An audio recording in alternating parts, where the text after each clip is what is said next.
नमस्कार दोस्तों, आज सुनते हैं मुंशी प्रेमचंद के द्वारा लिखी कहानी आगा पीछा। चलिए कहानी शुरू करते हैं।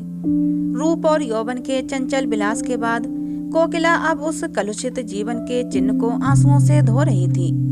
विगत जीवन की याद आते ही उसका दिल बेचैन हो जाता और वह विषाद और निराशा से विकल होकर पुकार उठती, हाय, मैंने संसार में जन्म ही क्यों लिया।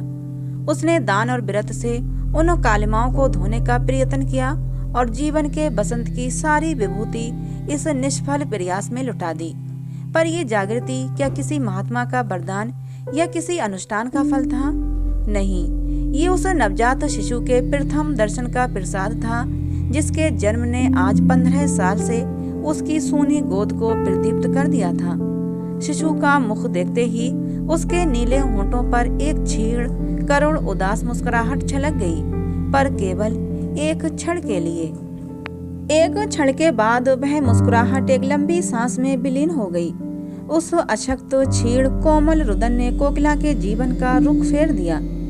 वात्सल्य की वह ज्योति उसके लिए जीवन संदेश और मूक उपदेश थी। कोकिला ने उस नवजात बालिका का नाम रखा श्रद्धा। उसी के जन्म ने तो उसमें श्रद्धा उत्पन्न की थी।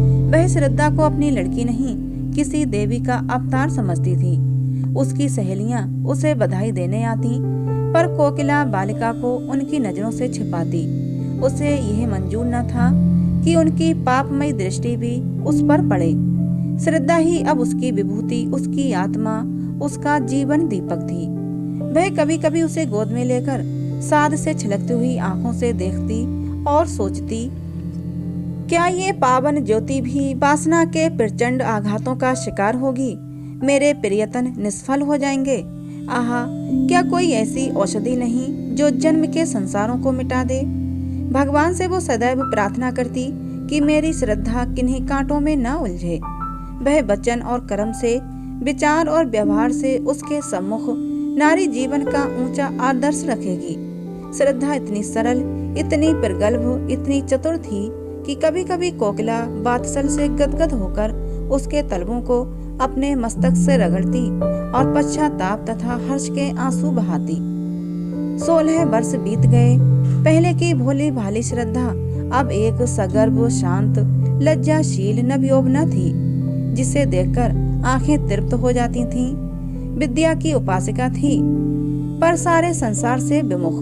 जिनके साथ वह पढ़ती थी वे उससे बातें भी न करना चाहती थीं। मात्र स्नेह के वायुमंडल में पड़कर वो घोर अभिमानिनी हो गई थी। वात्सल के वायुमंडल, सखी सहेलियों के परित्याग, रात दिन की घोर पढ़ाई और पुस्तकों के एकांतवास से अगर श्रद्धा को अहंभाव हो आया तो आश्चर्य की कौन सी बात है। उसे किसी से भी बोलने का अधिकार न था। विद्यालय में भले घर की लड़कियां उसके सहवास में अपना अपमान समझती थीं। रास्ते में लोग उंगली उठाकर कहते, कोकिला रंडी की लड़की है। उसका सिर झुक जाता। कपोल क्षण भर के लिए लाल होकर दूसरे ही क्षण फिर चूने की तरह सफेद हो जाते। श्रद्धा को एकांत से प्रेम था। विवाह को ईश्वरीय कोप समझती थी। यदि कोकिला ने कभी उसकी बात चला दी तो उसके माथे पर बल पड़ जाते। चमकते हुए लाल चेहरे पर कालिमा छा जाती। आंखों से झरझर आंसू बहने लगते। कोकिला चुप हो जाती। दोनों के जीवन आदर्शों में विरोध था। कोकिला समाज के देवता की पुजारिन, श्रद्धा को समाज से, ईश्वर से और मनुष्य से घृणा। यदि संसार में से कोई वस्तु प्यारी थी तो वो थी उसकी पुस्तकें। श्रद्धा उन्हीं विद्वानों के सत्संग में अपना जीवन व्यतीत करती, जहाँ ऊंच नीच का भेद नहीं, जाति पाति का स्थान नहीं, सबके अधिकार समान हैं। श्रद्धा की पूर्ण प्रकृति का परिचय महाकवि रहीम के एक दोहे के पद से मिल जाता है, प्रेम सहित मरबो भले जो विष दे बुलाए। अगर कोई सप्रेम बुलाकर उसे विष दे देता तो वो नत जानू हो अपने मस्तक से लगा लेती। किंतु अनादर से दिए हुए अमृत की भी उसकी नजरों में कोई हकीकत न थी। एक दिन कोकिला ने आंखों में आंसू भरकर श्रद्धा से कहा, क्यों मुन्नी, सच बताना, तुझे ये लज्जा तो लगती ही होगी कि क्यों मैं इसकी बेटी हुई। यदि तू किसी ऊंचे कुल में पैदा हुई होती तो क्या तब भी तेरे दिल में ऐसे विचार आते? तू मन ही मन मुझे जरूर कोसती होगी। श्रद्धा माँ का मुंह देखने लगी। माता से इतनी श्रद्धा कभी उसके दिल में पैदा नहीं हुई थी। कांपते हुए स्वर में बोली, अम्मा जी, आप मुझसे ऐसा प्रश्न क्यों करती हैं? क्या मैंने कभी आपका अपमान किया है? कोकिला ने गदगद होकर कहा, नहीं बेटी, उस परम दयालु भगवान से यही प्रार्थना है कि तुम्हारी जैसी सुशील लड़की सबको दे। पर कभी कभी यह विचार आता है कि तू अवश्य ही मेरी बेटी होकर पछताती होगी। श्रद्धा ने धीर कंठ से कहा, अम्मा, आपकी ये भावना निर्मूल है। मैं आपसे सच कहती हूँ, मुझे जितनी श्रद्धा और भक्ति आपके प्रति है उतनी किसी के प्रति नहीं। आपकी बेटी कहलाना मेरे लिए लज्जा की बात नहीं, गर्व की बात है। मनुष्य परिस्थितियों का दास होता है। आप जिस वायुमंडल में पली उसका असर तो पड़ना ही था, किंतु पाप के दलदल में फंसकर फिर निकल आना अवश्य गौरव की बात है। बहाव की ओर से नाव खेले जाना तो बहुत सरल है, किंतु जो नाविक बहाव के प्रतिकूल खेले जाता है वही सच्चा नाविक है। कोकिला ने मुस्कुराते हुए पूछा, तो फिर विवाह के नाम से क्यों चिढ़ती है? श्रद्धा ने आंखें नीची करके उत्तर दिया, बिना विवाह के जीवन व्यतीत नहीं हो सकता क्या? मैं कुंवारी ही रहकर जीवन बिताना चाहती हूँ। विद्यालय से निकलकर कॉलेज में प्रवेश करूंगी और 2-3 वर्ष बाद हम दोनों स्वतंत्र रूप से रह सकती हैं। डॉक्टर बन सकती हूँ, वकालत कर सकती हूँ। औरतों के लिए सब मार्ग खुल गए हैं। कोकिला ने डरते डरते पूछा, क्यों? क्या तुम्हारे हृदय में कोई दूसरी इच्छा नहीं होती? किसी से प्रेम करने की अभिलाषा तेरे मन में पैदा नहीं होती? श्रद्धा ने एक लंबी सांस लेकर कहा, अम्मा जी, प्रेम विहीन संसार में कौन है? प्रेम मानव जीवन का श्रेष्ठ अंग है। यदि ईश्वर की ईश्वरता कहीं देखने में आती है तो वह केवल प्रेम में है। जब कोई ऐसा व्यक्ति मिलेगा तो मुझे वरने में अपनी मानहानि न समझेगा तो मैं तन मन धन से उसकी पूजा करूंगी। पर किसके सामने हाथ पसार कर प्रेम की भिक्षा मांगूं? यदि किसी ने सुधर के क्षणिक आवेश में विवाह कर भी लिया तो मैं प्रसन्न न रह सकूंगी। इससे तो कहीं अच्छा है कि मैं विवाह का विचार ही छोड़ दूं। इन्हीं दिनों महिला मंडल का एक उत्सव हुआ। कॉलेज के रसिक विद्यार्थी काफी संख्या में सम्मिलित हुए। हॉल में तिल रखने की भी जगह न थी। श्रद्धा भी आकर स्त्रियों की सबसे अंत की पंक्ति में खड़ी हो गई। उसे ये सब स्वांग मालूम होता था। आज प्रथम ही बार वो ऐसी सभा में सम्मिलित हुई थी। सभा की कार्यवाही शुरू हुई। प्रधान महोदय की वक्तृता के पश्चात प्रस्ताव पेश होने लगे और उनके समर्थन के लिए वक्तृताएं होने लगीं। किंतु महिलाएं उनकी वक्तृताएं भूल गईं या उन पर सभा का रौब ऐसा छा गया कि उनकी वक्तृता शक्ति लोप हो गई। वे कुछ टूटे फूटे जुमले बोलकर बैठने लगीं। सभा का रंग बिगड़ने लगा। कई लेडीज बड़ी शान से प्लेटफॉर्म पर आईं, किंतु 2-3 शब्दों से अधिक न बोल सकीं। नवयुवकों को मजाक उड़ाने का अवसर मिला। कह पड़ने लगे, तालियां बजने लगीं।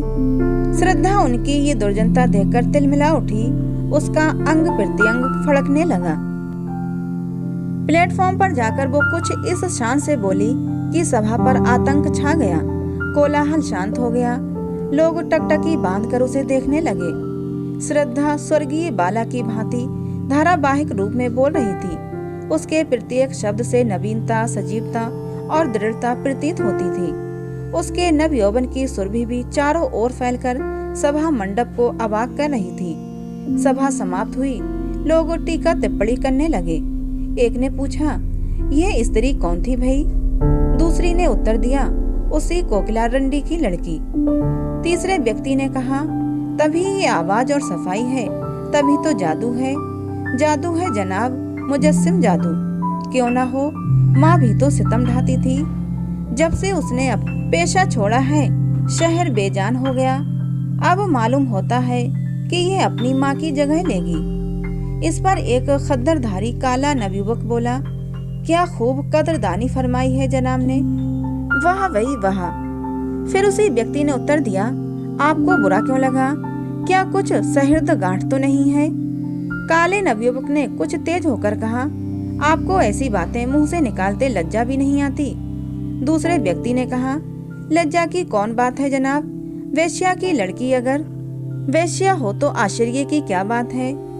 नवयुवक ने घृणापूर्ण स्वर में कहा, ठीक होगा, आप जैसे बुद्धिमान व्यक्तियों की समझ में जिस रमणी के मुख से ऐसे विचार निकल सकते हैं वह देवी है, रूप को बेचने वाली नहीं। श्रद्धा उसी समय सभा से जा रही थी। यह अंतिम शब्द उसके कानों में पड़ गए। वह विस्मित और पुलकित होकर वहीं ठिठक गई। काले नवयुवक की ओर कृतज्ञता पूर्ण दृष्टि से निहारा और फिर बड़ी तेजी से आगे बढ़ गई।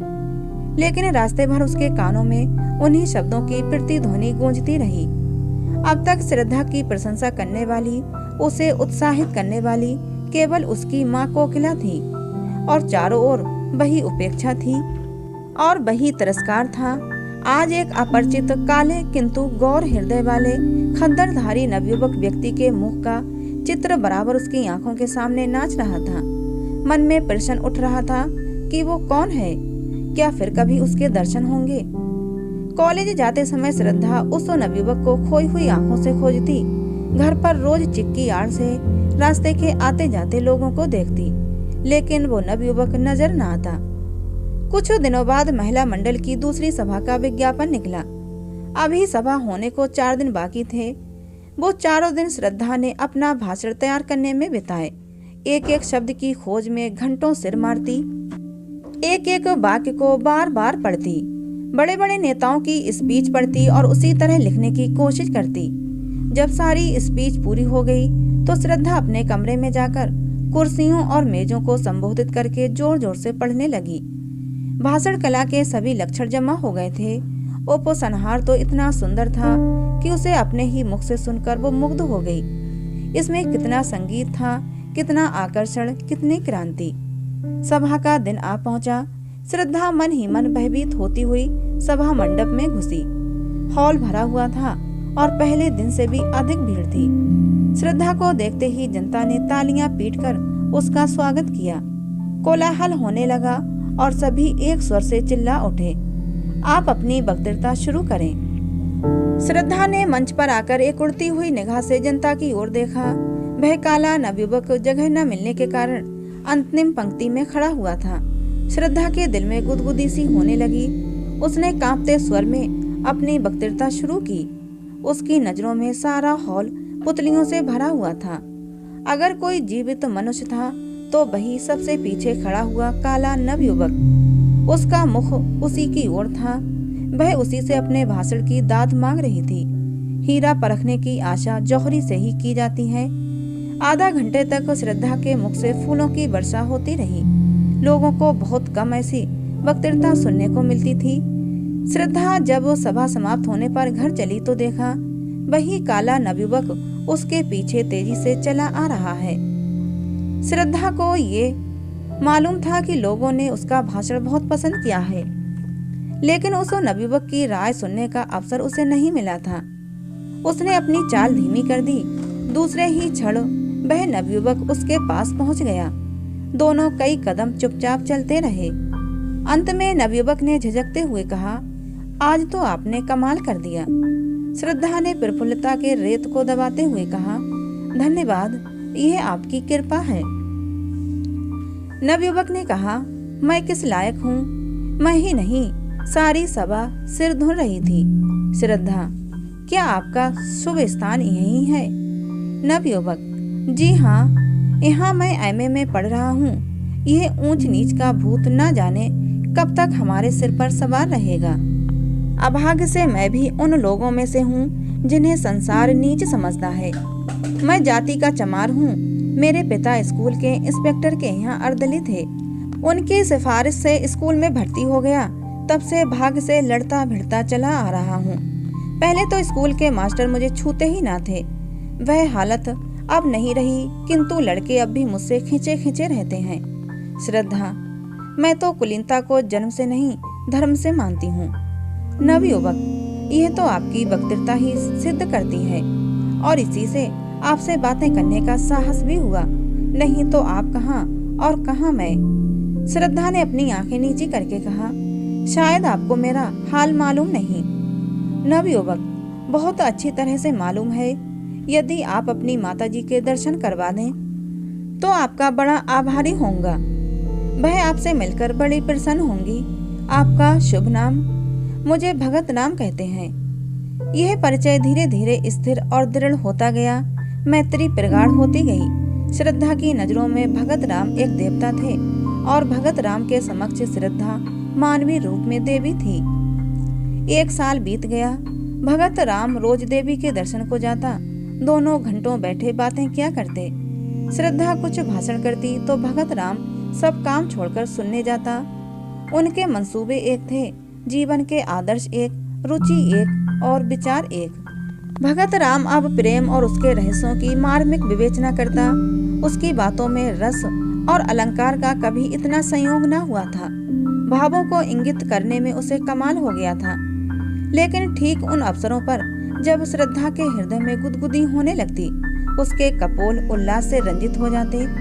भगत राम विषय पलट देता और जल्दी ही कोई बहाना बनाकर वहां से खिसक जाता। उसके चले जाने पर श्रद्धा हसरत के आंसू बहाती और सोचती, क्या इनके दिल में मेरा प्रेम नहीं? एक दिन कोकिला ने भगत राम को एकांत में बुलाकर कहा, बेटा, अब तो मुन्नी से तुम्हारा ब्याह हो जाए तो अच्छा है। जीवन का क्या भरोसा, कहीं मर जाऊं तो ये साध मन में ही रह जाए। भगत राम ने सिर हिलाकर कहा, अम्मा, जरा इस परीक्षा में पास हो जाने दो। जीविका का प्रश्न हल हो जाने के बाद ही विवाह शोभा देता है। ये सब तुम्हारा ही है, क्या मैं साथ बांध ले जाऊंगी? यह आपकी कृपा है अम्मा जी, पर इतना निर्लज्ज न बनाइए। मैं तो आपका हो चुका, अब तो आप दुत्कारें भी तो इस द्वार से नहीं टल सकता। मुझे जैसा भाग्यवान संसार में और कौन है। लेकिन देवी के मंदिर में जाने से पहले कुछ पान फूल तो लेना ही चाहिए। साल भर और गुजर गया। भगत राम ने एमए की उपाधि ली और अपने ही विद्यालय में अर्थशास्त्र का अध्यापक हो गया। उस दिन कोकिला ने खूब दान पुण्य किया। जब भगत राम ने आकर उसके पैरों पर सिर झुकाया तो उसने उसे छाती से लगा लिया। उसे विश्वास था कि आज भगत राम विवाह के प्रश्न को जरूर छेड़ेगा। श्रद्धा प्रतीक्षा की मूर्ति बनी हुई थी। उसका एक एक अंग मानो 100 तार होकर प्रतिध्वनित हो रहा था। दिल पर एक नशा छाया हुआ था। पांव जमीन पर न पड़ते थे। भगत राम को देखते ही माँ से बोली, अम्मा, अब हमको एक हल्की सी मोटर ले दीजिएगा। कोकिला ने मुस्कुराकर कहा, हल्की सी क्यों, भारी सी ले लेना। पहले कोई अच्छा सा मकान तो ठीक कर लो। श्रद्धा भगत राम को अपने कमरे में बुला ले गई। दोनों बैठकर नए मकान की सजावट के मंसूबे बांधने लगे। पर्दे, फर्श, तस्वीरें, सबकी व्यवस्था की गई। श्रद्धा ने कहा, रुपये भी अम्मा जी से ले लेंगे। भगत राम बोला, उनसे रुपये लेते मुझे शर्म आएगी। श्रद्धा ने मुस्कुराकर कहा, आखिर मेरे दहेज के रुपये तो देंगे ही। दोनों घंटे भर बैठे बातें करते रहे, मगर वह मार्मिक शब्द जिसे सुनने के लिए श्रद्धा का मन आतुर हो रहा था, आज भी भगत राम के मुंह से ना निकला और वह विदा हो गया। उसके जाने पर कोकिला ने डरते डरते पूछा, आज क्या बातें हुई? श्रद्धा ने उसका आशय समझकर कहा, अगर मैं ऐसी भारी हो रही हूँ तो कुएं में क्यों नहीं डाल देती? ये कहते कहते उसके धैर्य की दीवार टूट गई। वह आवेश और वह वेदना जो भीतर ही भीतर अब तक टीस रही थी, निकल पड़ी। वह फूट फूट कर रोने लगी। कोकिला ने झुंझलाकर कहा, जब कुछ बातचीत ही नहीं करना है तो रोज आते ही क्यों हैं? कोई ऐसा घराना भी तो नहीं है और ना ऐसे धन्ना सेठ ही हैं। श्रद्धा ने आंखें पोंछकर कहा, अम्मा जी, मेरे सामने उन्हें कुछ न कहिए। उनके दिल में जो कुछ है वह मैं जानती हूँ। वह मुझसे चाहे कुछ ना कहें, मगर दिल से कह चुके, और मैं चाहे कानों से कुछ ना सुनूं, पर दिल से सब कुछ सुन चुकी हूँ। कोकिला ने श्रद्धा से कुछ भी न कहा, लेकिन दूसरे दिन भगत राम से बोली, अब किस विचार में हो बेटा? भगत राम ने सिर खुजलाते हुए कहा, अम्मा जी, मैं तो हाजिर हूँ, लेकिन घर वाले किसी तरह राजी नहीं होते। जरा फुर्सत मिले तो घर जाकर राजी कर लूं। माँ बाप को नाराज करना भी तो अच्छा नहीं। कोकिला कुछ जवाब न दे सकी। भगत राम के माँ बाप शहर से दूर रहते थे। यही एक उनका लड़का था। उनकी सारी उमंगें उसी के विवाह पर अब लंबित थीं। उन्होंने कई बार उसकी शादी तय की, पर भगत राम बार बार यही कहकर निकल जाता कि जब तक नौकर ना हो जाऊंगा विवाह ना करूंगा। अब वह नौकर हो गया था। इसलिए दोनों माघ के एक ठंडे प्रातः काल में लंदे फंदे भगत राम के मकान पर आ पहुँचे। भगत राम ने दौड़कर उनकी पद धूली ली और कुशल आदि पूछने के बाद कहा, आप लोगों ने इस जाड़े पाले में क्यों तकलीफ की, मुझे बुला लिया होता। चौधरी ने अपनी पत्नी की ओर देखकर कहा, सुनती हो बच्चा की माँ, जब बुलाते हैं तो कहते हैं कि इम्तिहान है, ये है वह है, जब आ गए हैं तो कहता है बुलाया क्यों नहीं, तुम्हारा विवाह ठीक हो गया है, अब 1 महीने की छुट्टी लेकर हमारे साथ चलना होगा, इसीलिए दोनों आए हैं। चौधरायन, हमने कहा कि बिना गए काम नहीं चलेगा, तो आज ही दरखास्त दे दो। लड़की बड़ी सुंदर पढ़ी लिखी अच्छे कुल की है। भगत राम ने लजाते हुए कहा, मेरा विवाह तो यहीं एक जगह लगा हुआ है, अगर आप राजी हों तो कर लूं। चौधरी, इस शहर में हमारी बिरादरी का कौन है, क्यों बच्चा की अम्मा। चौधरायन, यहाँ हमारी बिरादरी का तो कोई नहीं है। भगत राम, माँ बेटी हैं, घर में रुपया भी है, लड़की ऐसी है कि तुम लोग देखकर खुश हो जाओगे, मुफ्त में शादी हो जाएगी। चौधरी, क्या लड़की का बाप मर गया है, उसका क्या नाम है, कहाँ का रहने वाला है, कुल मर्जाद कैसा है, जब तक ये सारी बातें मालूम न हो जाएं, तब तक ब्याह कैसे होगा, क्यों बच्चा की अम्मा। चौधरायन, हाँ, बिना इन बातों का पता लगाए कैसे हो सकता है। भगत राम ने कोई जवाब नहीं दिया। चौधरी, यहाँ किस मोहल्ले में रहती हैं माँ बेटी। सारा शहर हमारा छाना पड़ा है, हम यहाँ कोई 20 साल से रह रहे होंगे, क्यों बच्चा की अम्मा। चौधरायन, 20 साल से ज्यादा रहे हैं।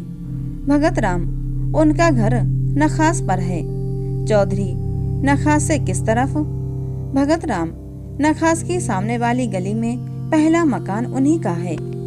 चौधरी, पहला मकान तो कोकिला रंडी का है, गुलाबी रंग से पुता हुआ है ना। भगत राम ने झिमते हुए कहा, जी हाँ, वही मकान है। चौधरी, तो उसमें कोकिला रंडी नहीं रहती क्या। भगत राम, रहती क्यों नहीं, माँ बेटी दोनों ही तो रहती हैं। चौधरी, तो क्या कोकिला की लड़की से ब्याह करना चाहते हो, नाक कटवाने पर लगे हो क्या, बिरादरी में तो कोई पानी पिएगा नहीं। चौधरायन, लूका लगा दूंगी मुंह में राण के, रूप रंग देख करके लुभा गए क्या। भगत राम, मैं तो इसे अपना भाग्य समझता हूँ कि वह अपनी लड़की की शादी मेरे साथ कर रहे हैं। अगर वह आज चाहें तो किसी बड़े से बड़े रईस के घर में शादी कर सकती हैं। चौधरी, रईस उससे ब्याह न करेगा, रख लेगा। तुम्हें भगवान समाई दे तो 1 नहीं 4 रखो, मर्दों के लिए कौन रोक है, लेकिन जो ब्याह के लिए कहो तो ब्याह वही है जो बिरादरी में हो। चौधरायन, बहुत पढ़ने से आदमी बौरा जाता है। चौधरी, हम तो गवार आदमी हैं, पर समझ में नहीं आता कि तुम्हारी यह नियत कैसे हुई। रंडी की बेटी चाहे इन्नर की परी हो तो भी रंडी की बेटी है। हम तुम्हारा विवाह वहाँ न होने देंगे। अगर तुमने विवाह किया तो हम दोनों तुम्हारे ऊपर जान दे देंगे, इतना अच्छी तरह समझ लेना, क्यों बच्चा की अम्मा। चौधरायन, ब्याह कर लेंगे, जैसे हंसी ठट्टा है, झाड़ू मार के भगा दूंगी राण को, अपनी बेटी अपने घर में रखे। भगत राम, अगर आप लोगों की आज्ञा नहीं है तो मैं विवाह नहीं करूँगा, मगर मैं किसी दूसरी औरत से भी विवाह ना करूँगा। चौधरायन, हाँ, तुम कुंवारे रहो, यह हमें मंजूर है, पतुरिया के घर में ब्याह ना करेंगे, बस यह समझ लो। भगत राम ने अब की झुंझलाकर कहा, आप उसे बार बार पतुरिया क्यों कहती हैं, किसी जमाने में यह उसका पेशा रहा होगा। आज दिन वो जितने आचार विचार से रहती हैं, शायद ही कोई और रहती हो। ऐसा पवित्र आचरण तो मैंने आज तक नहीं देखा। भगत राम का सारा यत्न विफल हो गया। चौधरायन ने ऐसी जिद पकड़ी कि जो भर अपनी जगह से न टली। रात को जब भगत राम अपने प्रेम मंदिर में पहुंचा तो उसका चेहरा उतरा हुआ था, एक एक अंग से निराशा टपक रही थी। श्रद्धा रास्ता देखती हुई घबरा रही थी कि आज इतनी रात तक आए क्यों नहीं। उन्हें क्या मालूम कि मेरे दिल की क्या हालत हो रही है। यार दोस्तों से छुट्टी मिलेगी तो भूलकर इधर भी आ जाएंगे। कोकिला ने कहा, मैं तो तुझसे कह चुकी कि उनका अब बहमिजाज नहीं रहा, फिर भी तू मानती नहीं। आखिर इस टाल मटोल की कोई हद भी है। श्रद्धा ने दुखी होकर कहा, अम्मा जी, मैं आपसे बार बार विनय कर चुकी हूँ कि चाहे लौकिक रूप में कुमारी ही क्यों न रह जाऊं, लेकिन हृदय से उनकी बेहाता हो चुकी हूँ। अगर ऐसा आदमी विश्वास करने के काबिल नहीं है तो फिर नहीं जानती कि किस पर विश्वास किया जा सकता है। इसी समय भगतराम निराशा की मूर्ति बने हुए कमरे के भीतर आए। दोनों स्त्रियों ने उनकी ओर देखा। कोकिला की आंखों में शिकायत थी और श्रद्धा की आंखों में वेदना। कोकिला की आंखें कह रही थीं, ये क्या तुम्हारे रंग ढंग है? श्रद्धा की आंखें कह रही थीं, इतनी निर्दयता। भगत राम ने धीमे वेदनापूर्ण स्वर में कहा, आप लोगों को आज बहुत देर तक मेरी राह देखनी पड़ी, मगर मैं मजबूर था। घर से अम्मा और दादा आए हुए हैं, उन्हीं से बातें कर रहा था। कोकिला बोली, घर पर तो सब कुशल है ना? भगत राम ने सिर झुकाए हुए कहा, जी हाँ, सब कुशल हैं। मेरे विवाह का मसला पेश था। पुराने ख्याल के आदमी हैं, किसी तरह भी राजी नहीं होते। कोकिला का मुख तमतमा उठा। बोली, हाँ, क्यों राजी होंगे? हम लोग उनसे भी नीच हैं ना। लेकिन जब तुम उनकी इच्छा के दास थे तो तुम्हें उनसे पूछकर यहाँ आना जाना चाहिए था। इस तरह हमारा अपमान करके तुम्हें क्या मिला? यदि मुझे मालूम होता कि तुम अपने माँ बाप के इतने गुलाम हो तो ये नौबत ही काहे को आती। श्रद्धा ने देखा कि भगत राम की आंखों से आंसू गिर रहे हैं। विनीत भाव से बोली, अम्मा जी, माँ बाप की मर्जी का गुलाम होना कोई पाप नहीं है। अगर मैं आपकी उपेक्षा करूं तो क्या आपको दुख न होगा? यही हाल उन लोगों का भी तो होता होगा। श्रद्धा ये कहती हुई अपने कमरे की ओर चली और इशारे से भगत राम को भी बुलाया। कमरे में बैठकर दोनों कई मिनट तक पृथ्वी की ओर ताकते रहे। भगत राम बोला, श्रद्धा, इस समय मेरे हृदय के भीतर तुमुल युद्ध हो रहा है। मैं शब्दों में अपनी दशा बयान नहीं कर सकता। जी चाहता है कि विष खाकर जान दे दूं।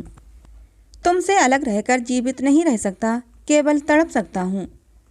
मैंने न जाने उनकी कितनी खुशामद की, कितना रोया, कितना गिड़गिड़ाया, लेकिन दोनों अपनी बातों पर अड़े रहे। बार बार यही कहते रहे कि अगर ये ब्याह होगा तो हम दोनों तुम पर अपनी जान दे देंगे। उन्हें मेरी मौत मंजूर है, लेकिन तुम मेरे हृदय की रानी बनो, यह मंजूर नहीं।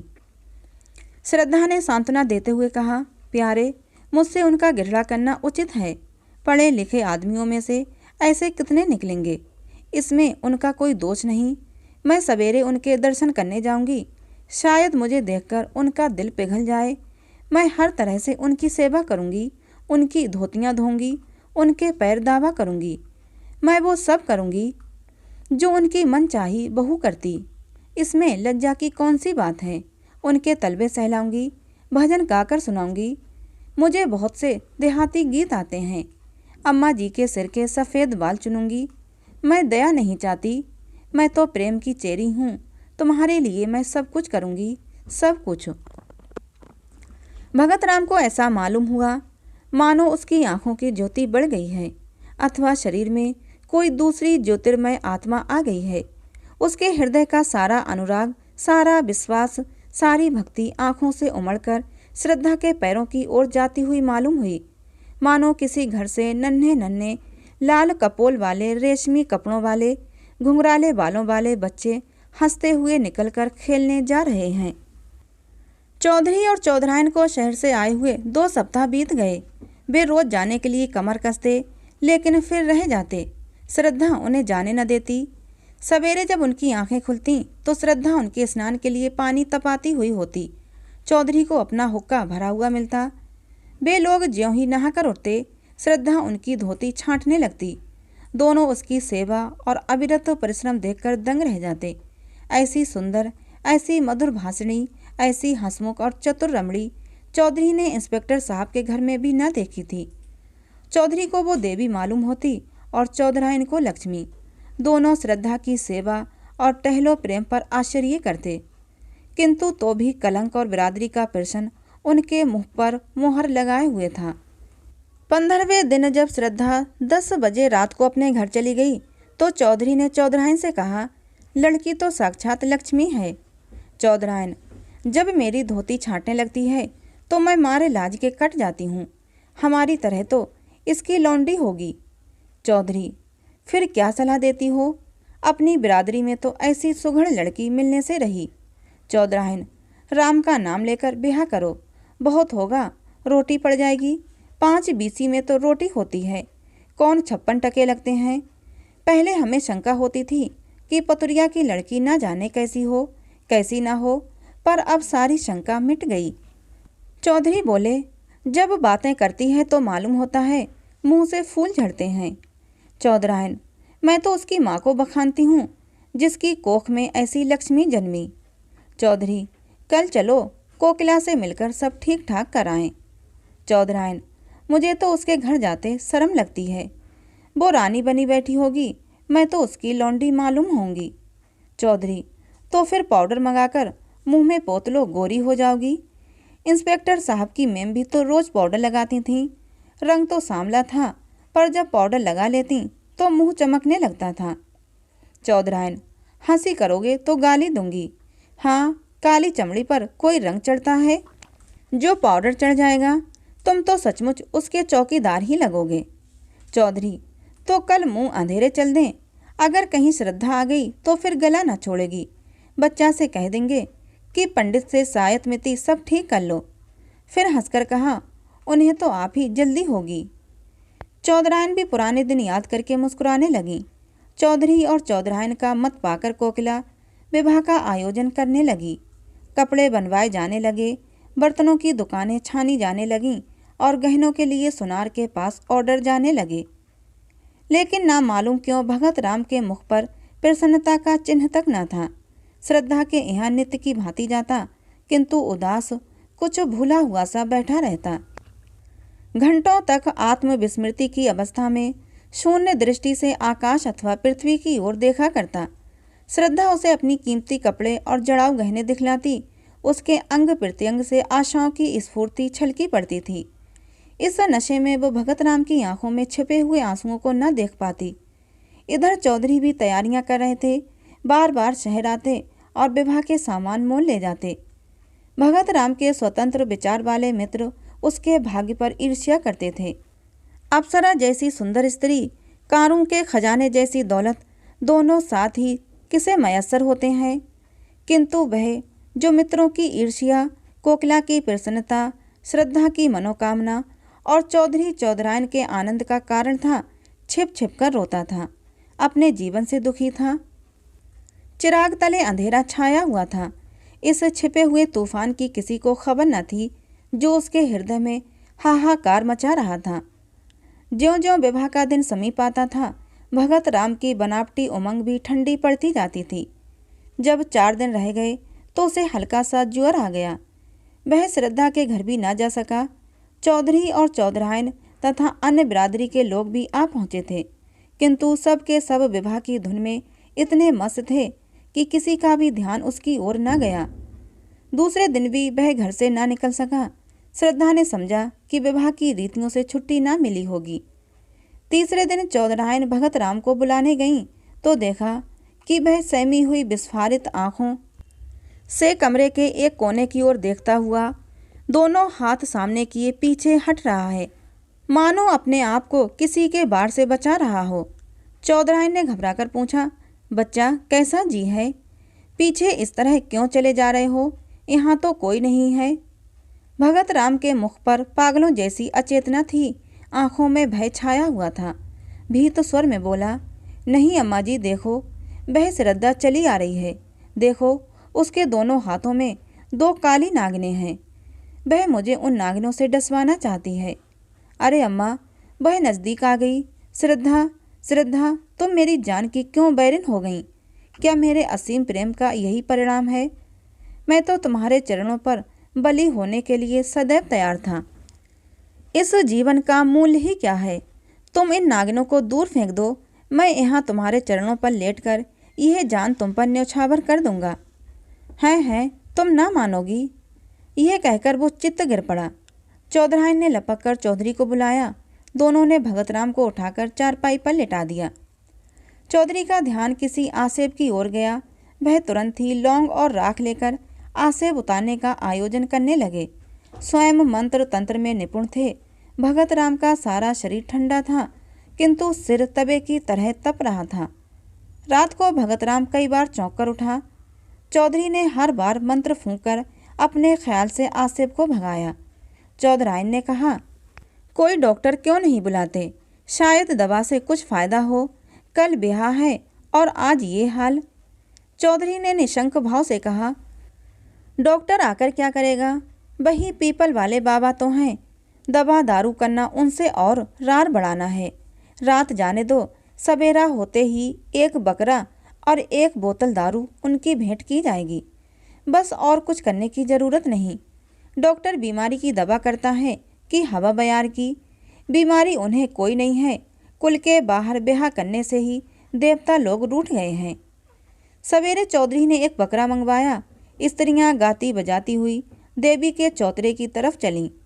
जब लोग गाकर लौट आए तो देखा कि भगत राम की हालत खराब है। उसकी नाड़ी धीरे धीरे बंद हो रही थी। मुख पर मृत्यु विभीषिका की छाप थी।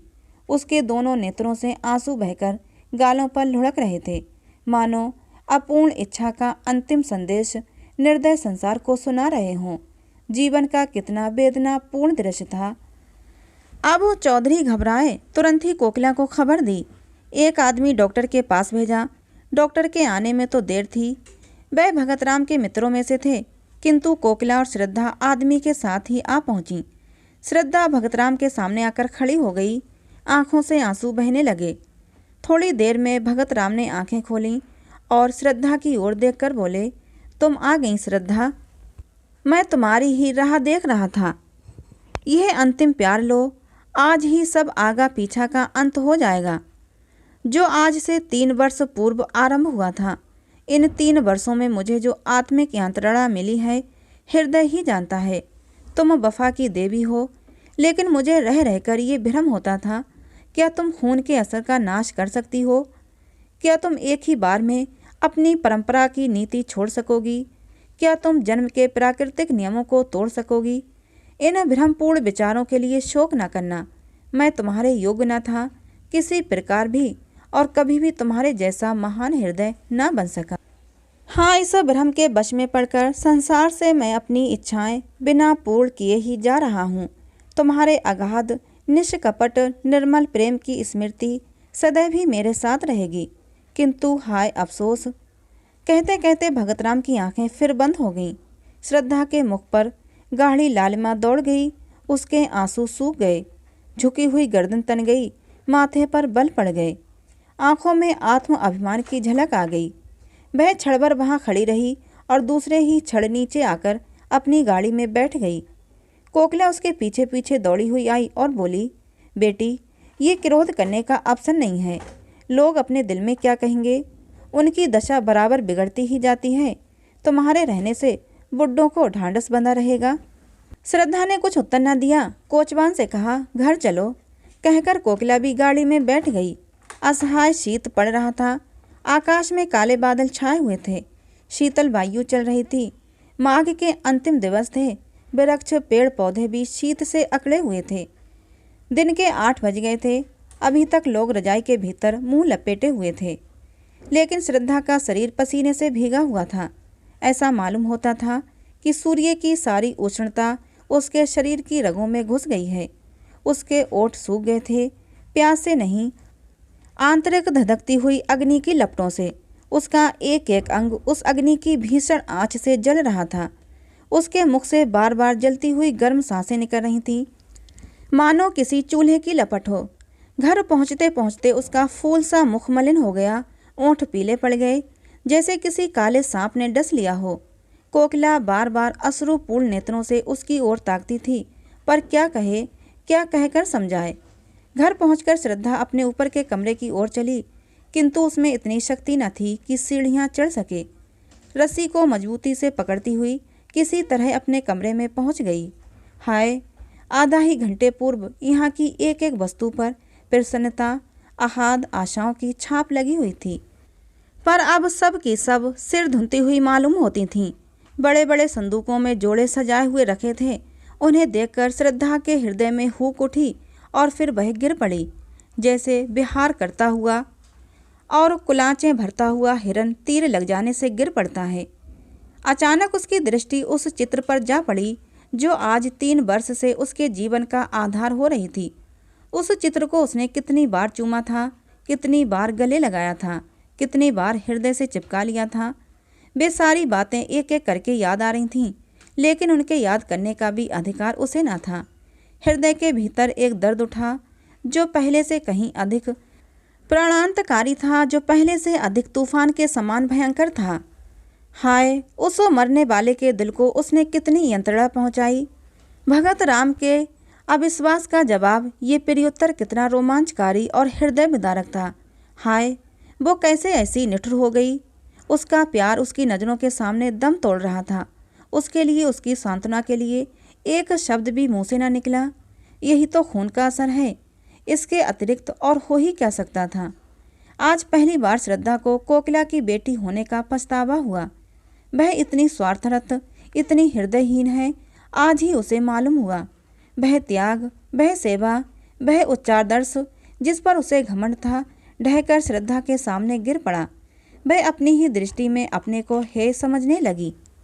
उस स्वर्गीय प्रेम का ऐसा नैराश्यपूर्ण उत्तर वेश्या की पुत्री के अतिरिक्त और कौन दे सकता है। श्रद्धा उसी समय कमरे से बाहर निकलकर वायु वेग से सीढ़ियां उतरती हुई नीचे पहुंची और भगत राम के मकान की ओर दौड़ी।